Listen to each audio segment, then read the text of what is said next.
Ito ang mainit na balita na dapat malaman ng taong bayan. Vice President Sara Duterte matapang at mag-isang hinarap ang mga kongresista sa mababang kapulungan ng Kongreso sa isinagawang budget hearing ng Committee on Appropriations sa tanggapan ng Office of the Vice President ay tila matapang na sinagot ni Vice President Sara Duterte ang tila iisang script ng umano'y mga tuta ng dating House Speaker na si Martin Romualdez. Binigyang linaw din nito ang tila mga kumakalat na balita na no-show daw si Vice President Sara Duterte sa mga nakaraang pagdinig na siyang tila pinapakalat umano ngayon ng ilang mga bayarang media. Gaano kaya ito katotoo? Ating alamin. Pero bago tayo magpatuloy, kung bago ka pa lang sa aking channel ay huwag mo nang kalimutang mag-like, comment at mag-subscribe para lagi kang updated sa mga susunod nating video.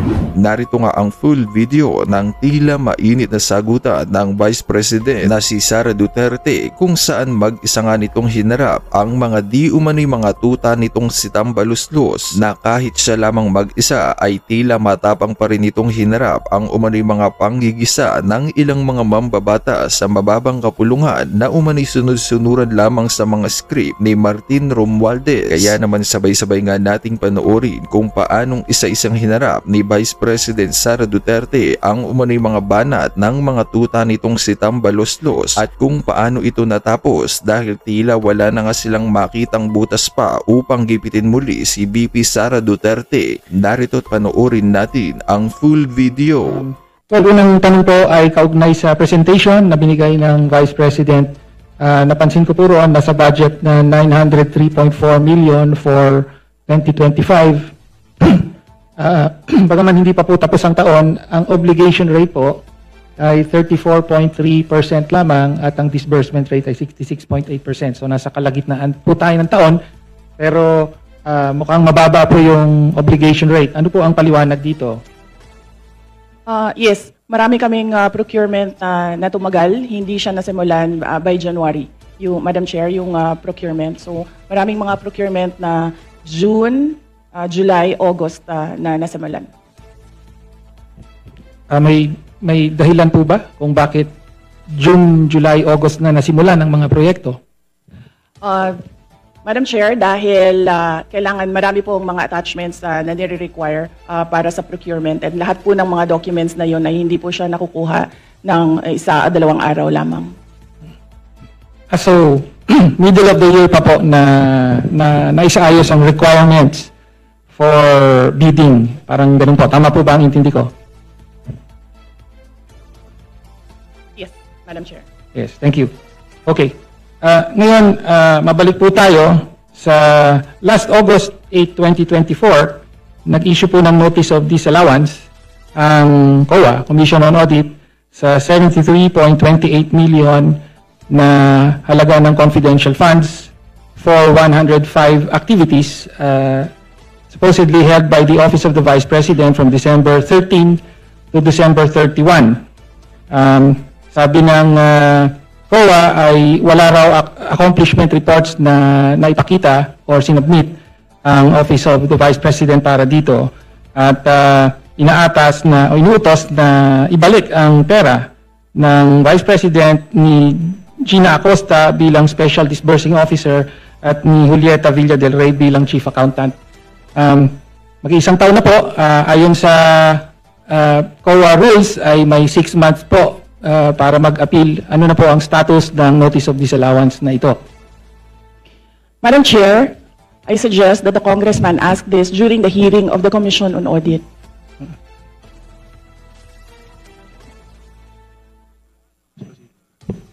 Madam Chair, I'm asking the question now from the Office of the Vice President. Madam Chair, this is a status of documents inside the Office of the Commission on Audit. So it has to be the Commission on Audit who will answer what is happening to this Notice of Disallowance. Nagsabit po ba ng appeal ang Office of the Vice President sa Notice of Disallowance? Kung yung Congressman Tinio, kung ang Notice of Disallowance was rectified by COA, wala na po yun. Pero kung yung Notice of Disallowance ay meron na silang final adjudication, and then merong order yon na final yung notice of disallowance. So, for your information, I will check with COA and get the records and give it to you. Thank you. Thank you, Chair. Going to the next from the Minority Leader, Congresswoman Reneco. Please go ahead. Good morning to the Vice President. Good morning to my colleagues. I'd like to take off po sa questioning na ni Representative Tino. Meron po kasing minention na list of destinations na tinake ni Vice President this year under Travel Authority. But we like to take note na in a press conference of the Office of the Vice President, meron pong security and staff na kasama si Vice President. So can we ask po, no, paano po pinopondohan yung pagpunta, flight and accommodations ng staff and security ng OVP? Madam Chair, may I be allowed to ask a question? Depende sa nature, Madam Vice President. Yes. Magpinsan po ba si Congressman ko ngayon tsaka si Zaldi ko? Ano po yun? Gusto ko Mr. lang Chair, I can malaman. answer. Are they relatives? Please answer, Congresswoman Rene. I have no familiar relation po to Zaldico or to Representative Zaldico or any of their relatives po. Thank you, Madam Chair. Let me just look for Please go ahead, ma'am. Look for the slide.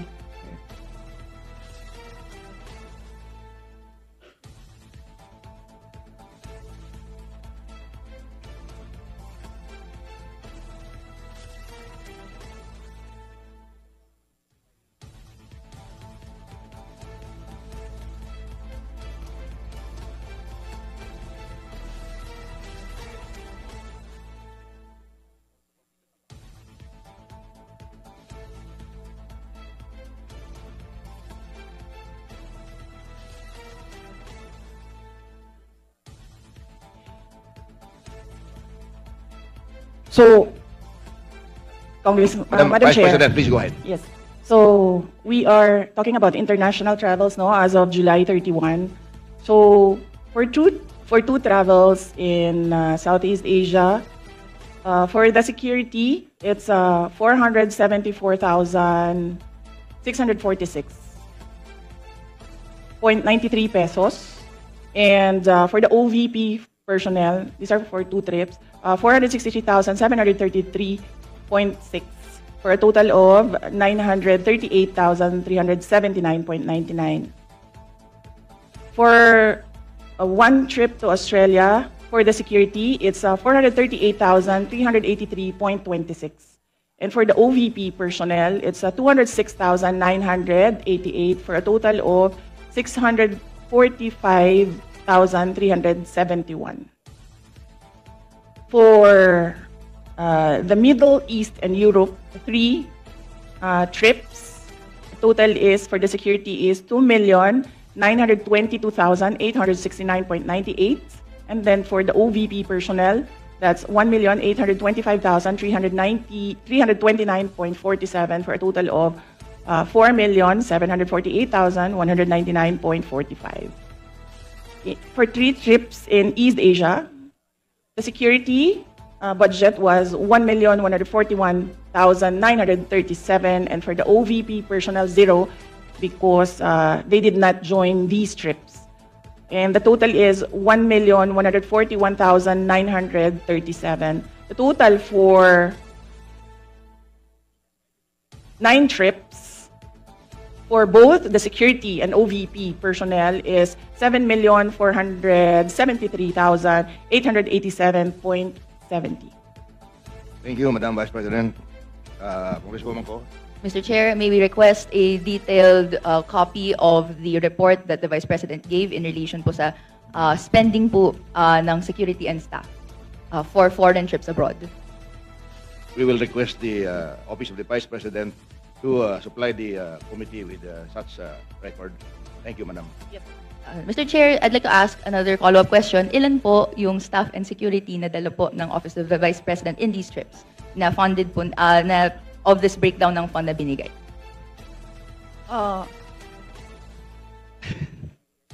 Luoy na kayo mong naong, sir ba? Kanang. Madam Chair, for the security, I understand they recommend, the Armed Forces of the Philippines recommend 3 to 4 security personnel, but the Office of the Vice President only approves 2 security personnel. And for the Office of the Vice President personnel, that's 1 ceremonial and diplomatic affairs employee, 1 for MPRD, that is the Media Relations and Public Affairs Division, and then 1 for as assistant to the Vice President. So those are the approved personnel who joins the Vice President in her trips. So, to clarify, Mr. Chair, these personnel in total ay sinagot ng OVP fund of totaling 7.4 million pesos sa ating mga foreign trips. Madam Chair, not all foreign trips, as I mentioned. Security is always recommended by the Armed Forces of the Philippines, but some trips do not have OVP personnel because there are only 3 trusted OVP personnel who can do the work that I demand from them, and sometimes they are not available. Okay. Congresswoman Go. Thank you, Madam Chair. So to confirm, ito pong mga trips na to that was mentioned, are these trips personal in nature that required po yung presence ng personnel and staff? Yes, sir, Mr. Chair, I believe, with all due respect with my colleague in the minority, I believe the question is irrelevant. Because even if the Vice President travels on her personal capacity, we cannot disassociate herself from the office of the Vice President. She's still the Vice President. Exactly. The reason for the travel is business, but she could also travel in her personal capacity, but she's still the Vice President. So I believe the question is irrelevant. With all due respect with my colleague. Mr. Chair, Thank you. just to respond po, no, this is just a mere question. Whether the nature of the trip is personal or business po, no, or whether it's official. This is a question that I like that could be posed, and I hope to pose po to the Madam Vice President. Madam Chair, it depends. If I have activities for the Office of the Vice President abroad, the 3 OVP personnel join the trips. But if the trip is purely personal and I do not have events for the Office of the Vice President, they do not join the trips. So in the graph, in the table that I mentioned earlier, those were the trips that the 3 personnel from the Office of the Vice President joined. But in the case of security personnel, this is something that is beyond the Office of the Vice President. It is decided by the Armed Forces of the Philippines. Thank you, Madam Vice President. At nang lumabas nga ang balitang ito ay tila hindi nga napigilan ng ilan sa ating mga kababayan na maglabas ng kani-kanilang hinaing at komento sa mundo ng social media. At ayon niya sa kanila, basta malinis ang panunungkulan, di yan takot humarap kahit sino pa. Go VP Sara, my future president. Ganyan ka-ready at intelligent ang mahal naming VP. Transparent dahil ang kaniyang pananaw at malasakit sa sambayanan. Dapat yung mga congressman na yan magpa-check up na sa mental dahil hanggang ngayon parang hindi pa nila narinig ang mga paliwanag ng COA na walang anomalya ang OVP sa paggamit ng confidential fund. At narito, panuurin pa natin ang full video. Inamon ni VP Sara ito si Boying at na-busted pala ito si Boying. Simulan natin to pero mahaba po ito, marami po tayong pag-uusapan. Sana po ay mapanood nyo tong ating vlog simula hanggang sa dulo. Ito po, simulan na natin. Kung ka ba na italaga siyang ombudsman sa kanyang pwesto ngayon dito? Kung ako presidente, hindi siya ang i-appoint ko na ombudsman. Ayun, malalim yun ha. Kung ako ang presidente, hindi ko siya i-appoint na ombudsman. Ayun, ako sa tingin ko lang ha, ito na talaga magiging presidente. May nagtanong po sa akin aking kaibigan, no? Baka nanonood siya rito. Anong sa tingin mo, Coach Oli? Magiging presidente ba si VP Sara? Sabi ko, sigurado yan. Ang pag-asa lang ng mga dilawan, ng mga komunista at ni Bongbong Marcos na hindi maging presidente si VP Sara sa 2028 ay patayin siya or i-disqualify. Pero kung dadaan sa normal na proseso, botohan, ay, kahit kalahati ng boto, hindi aabot sa botong matatanggap ni BP Sara. Itaga nyo sa bato yan. Kaya dapat niligtas to si BP Sara. Siguraduhin natin hindi siya mapapatay. Huwag na niya silipin, no? Ilagay na niya sa harap niya at pag-aralan na niya ng maayos. Alam mo yung sinasabi ni BP Sara na yan? Yan ay paghamon kay Boying. Ayusin mo trabaho mo. Ha? Patunayan mo. Alam mo, dapat hindi ito. Pagka merong pumosisyon tayo at kini-question yung posisyon natin, huwag tayong parang bakla, huwag tayong parang bading, huwag tayo parang bata na magagalit. Dapat yun, all the more patunayan mo kasi normal na pag ikaw yung nilagay sa posisyon, nilagay ka, hindi ka naman binoto ng tao, appointment lang, natural may magre-react. Huwag mo silang pansinin. Huwag kang parang immature. Dapat maging fuel mo yun na patunayan. Kaya malalaman natin ano ang reaction dito ni Claire. Kasi sinabi niya, kung ako presidente, hindi ko ilalagay yan si Boying as ombudsman. So tingnan natin kung anong reaction ni Claire. Magagalit na naman ba siya? Immature ba siya? Kasi kung ako kay Claire, ang sasabihin ko, papatunayan ni Boying na tama yung appointment ni Bongbong. Ganun dapat. Kung ako naman si Boying, sasabihin ko, okay lang yan, natural, merong hindi ka magugustuhan ng lahat ng tao. Pero papatunayan ko, tama yung appointment sa akin. Dahil magiging patas ako, batas lang. Ganun dapat. Hindi kayo yung magre-react. So tingnan natin, bigyan natin ng pagkakataon. Si Claire ba ay parang bata? O si Boying ba parang bata? Abangan natin kasi sasagot sila dyan eh. Tingnan natin kung ang kanilang maturity naaayon sa kanilang kaitiman. Ay naku, hindi. Sa kanilang bayad. Ay hindi yun. Kung kanilang maturity ay naaayon sa kanilang edad. Wala po. Ang maturity po wala sa edad yan Nako, tingnan natin. Abang-abang. Kung ano man yung gusto niyang gawin, ipagpasa Diyos na lang natin siya at ang kanyang mga gagawin bilang ombudsman. Yes, ihuod ko na lang muna, ma'am. Sa to ako naniniwala kasi ako eh. Marami sa atin naniniwala sa Diyos. Pagpasa Diyos natin, nangyari. Di ba? Nilagay siyang ombudsman. Sa totoo lang, ayaw ko talaga siyang ombudsman. I think unethical para sa isang may kaso na i-appoint ka ng presidente. Pero nandiyan dyan na yan eh. So, sabi ko nga, it's for them to prove at for us to pray. Ngayon, pagka pumalpak, saka tayo mag-alma. Yung comment ko dito sa ICC case, no? Kasi kailangan natin maki-empathize and maki-empathize sa... Anong klaseng tanong ba naman yan nakikiramay sa wala kayong klaseng media kayo, wala kayong pakialam sa mga namatayan. Kung ano-ano yung dapat andyan tayo para makiramay, hindi para mamuliti ka. Ang pambihira, Mga nabiktima ng lindol at mag-sympathize doon sa mga namatayan. I-postpone ko na lang muna ang comment ko sa budget. Hindi naman na mahalaga yung pera sa panahon ngayon dahil ang mas mahalaga ngayon ay yung maibsan yung lungkot, yung takot. Totoo naman, yung pera, yung budget, kasi yung pera, maloko man tayo, mababalik natin. Yung buhay, hindi na yan. Kaya yan po ang nakakalungkot dito sa mga nagnakaw patungkol sa baha. Diba? Kasalanan po ng malaki yung magnakaw ka. Pero dahil may namatay pa, kasi nagnakaw ka, nalunod sa baha, may matindi na yun. Kasi sabi niya dito, wag na muna yung pag-usapan yung budget. Ang may concern lang naman ng budget, yung mga congressman na yan eh. 'Di ba? Inuna pa nila yan. 'Di ba? Si De Lima, mas gusto pang unahin yung budget na yan kaysa makiramay, kaysa pumunta ng Cebu. Buti nga si BP pumunta ng Cebu eh. Inaano pa nila, 'di ba? Sa bagay, ang concern naman ng De Lima na yun, siguro, kontrahin lang si Sara at saka makakuha ng driver. Yun lang naman ang buhay nun eh. Basta may driver siya, ayos na. Ay, De Lima, gusto mo bigyan kitang driver? Pogi. Oy. Dahil sa mga pangyayari na lindol, pagbaha, bagyo. Ngayon, ito na. Ito si BP Sara. Pumunta ng Cebu. Diba? Nag-donate. Namigay doon. Galing sa mga tao ng Davao. Ang SMNI, nagpunta rin, tingnan nyo to, SMNI. Pakita ko to, saglit. Tingnan nyo to, tingnan nyo. Okay, tingnan natin ito.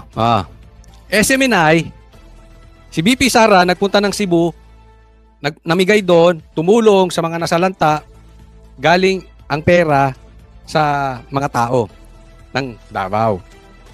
Ang SMNI, pumunta ron namigay sako-sako ng bigas at meron pang balde-balde na kung ano-ano ang laman, pagkain, delata, kung ano-ano pa. Pati tubig namigay, kasama pati container. Halos makuba. Lumabas na nga yung mga pictures, kuba na nga yung tao eh. Bakit? May dala ng bigas, sako, may dala pang balde, meron pang mineral water. SMNI po yan. Hindi po politika, hindi po politiko ang SMNI. Nag-donate po. Galing sa bulsa ng mga miyembro ng SMNI. Ang Pangulo, nagbenta ng 20 pesos na bigas. Pinagkakitaan pa, animal talaga. Kita mo, mainstream media na SMNI nagbigay. Meron bang ibang mainstream media na namigay? Wala. Ang lalaki ng pera ninyo, hindi man lang kayo tumulong sa Cebu. Ganyan na rin si Bongbong. 20 pesos lang. Nagbenta pa. Ngayon, nasalanta rin ng Davao. Balita ko, pupunta rin doon. Mamimigay ulit. Gagalaw po, tutulong si VP Sara. Ganon din ang SMNI. Ikaw, Bongbong, eto. Ano sabi ni Bongbong? Maglulunsad daw siya sa Davao bilang tulong sa mga naapektuhan ng lindol. 20 pesos bigas. Pambira ka, animal. Ginawa mo pang negosyo yung mga nasalanta. Hindi ka na nahiya sa balat mo? Under your watch, nakabili sila ng condominium. Penthouse, eroplano. Diyan sa BGC, eroplano, chopper, 10 bahay sa Forbes Park. Mali-maleta ng bag, tapos itong mga nasalanta, bebentahan mong bigas 20 pesos. Wala talagang konsensya tong tao na ito. Kaya nga hinahamon ng taong bayan. Makinig ka, Bongbong Marcos. Hinahamon ka, pumunta ka ng Cebu. Napicturean ka pang may bogo sa ulo. Bogo, hindi po yung death threat mga bobo. Gaya kayo ng amo nyo, bobo. Baka mamaya madimenda tayo, ibig sabihin ng bogo-bobo. Pati naman kayong mga followers niya, bogo rin eh. Davao, tutulong, ikaw magbebenta. Ano ba namang klaseng tao to? Di ba? Ninegosyo mo pa yung mga nasalanta, wala ka ng utak, wala ka pang puso. Kayo, namigay kayo mga congressman, nung eleksyon, namigay kayo ayuda, pera ng taong bayan nyo, pero pinamangalan nyo, pinamigay kayo. Ngayon, may salanta, asang kayo. Ikaw, Dilima, asang ka. Mga wala kayong pakinabang, kaliwat kanan, kayong mga dilawan. Pati si Bongbong, kayong mga loyalista rin, wala. Di ba? Hamon sa'yo, pumunta ka ng Davao. Ang tutulungan mo lang, Cebu? Ngayon, hindi ka makapunta ng Davao? Iniisip mo pa kung anong palusot mo? Inaantay mo pang ipagtanggol ka ni Claire? O inaantay mo makapunta siya sa Malacanang para makatago ka sa palda niya? Nagtatanong lang, ha? O hamon sa'yo, punta ka ng Davao, Bongbong Marcos. Hindi, kasi nakakainis eh. Di ba?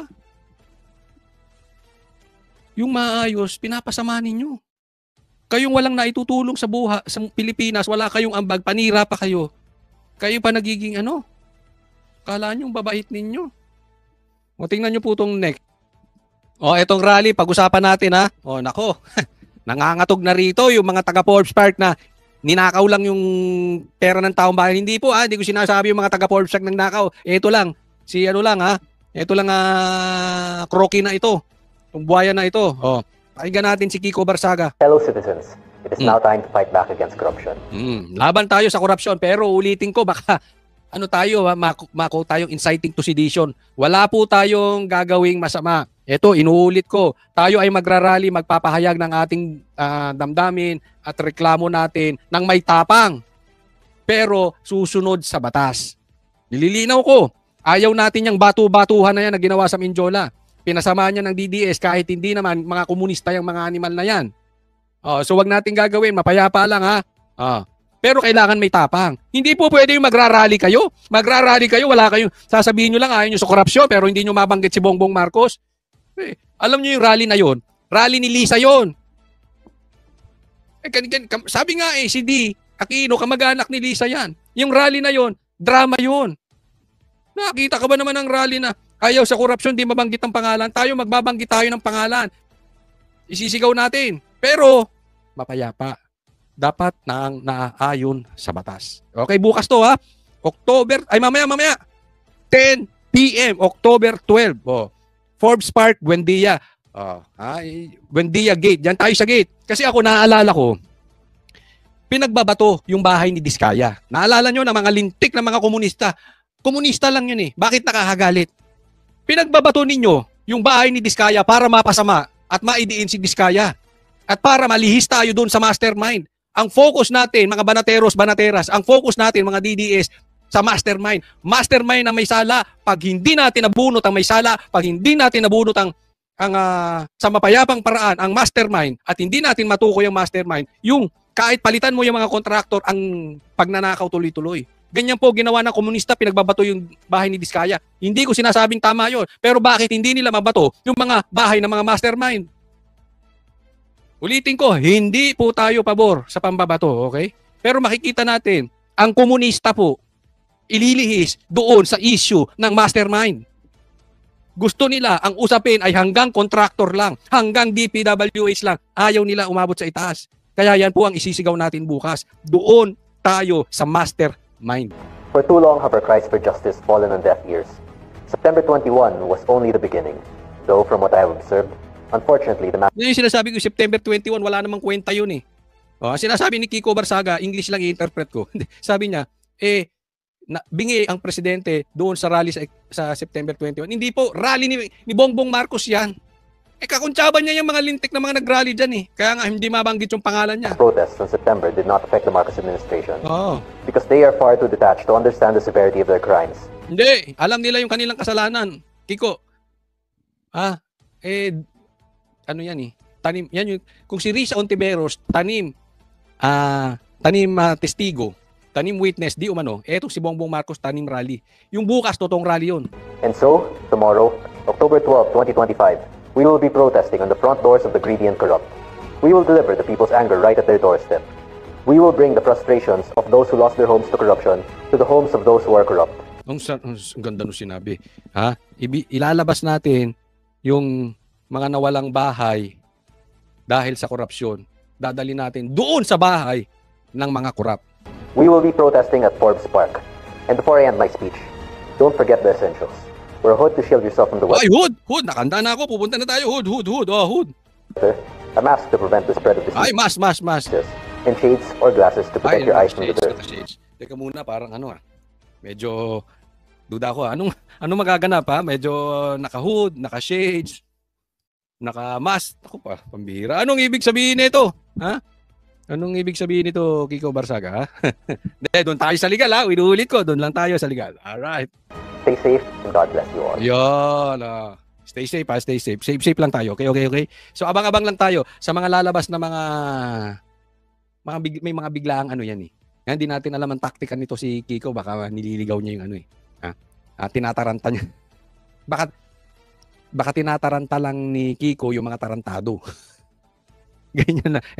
Lalo na kung adik, ay yun eh, praning yun. Yung tipong nakikipag-usap na sa patay. Talagang mapapraning na yun. Kung ano na naiisip nun. So abang-abang tayo sa detalye, no?